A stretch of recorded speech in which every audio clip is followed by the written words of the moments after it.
નમસ્તે, હું છું ક્રીના. આજના બ્લોગમાં તમારું સ્વાગત છે.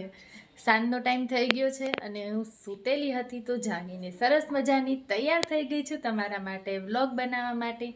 આજના વ્લોગમાં હું તમને બતાવવાની છું કેરી, સરસ મજાની કેરી. આજે અમે નાખ્યો છે સરસ મજાનો દાબો નાખ્યો હતો તો 2-3 દિવસ પહેલાં, પણ આજે બોલાઈ ગયું અને આજે હું તમને વ્લોગમાં બતાવવાની છું કે અમે કેરી કેવી રીતે પકવવા મૂકી છે. તો ચાલો આપણે જોઈએ.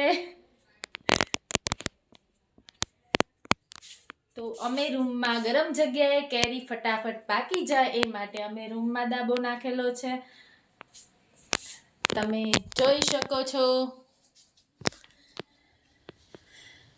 કેરી પાકવા પણ લાગેલી છે અને સુગંધ પણ બહુ જ મસ્ત આવે છે.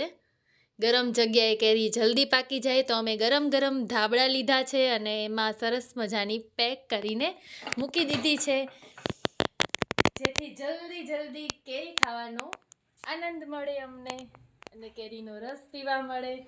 તો કેરીની સિઝન આવી ગઈ છે. કોના કોના ઘરે દાબો નાખી દીધો છે અને કોણે કોણે કેરી ખાઈ પણ લીધી છે મને કોમેન્ટ કરીને જરૂરથી કહેજો.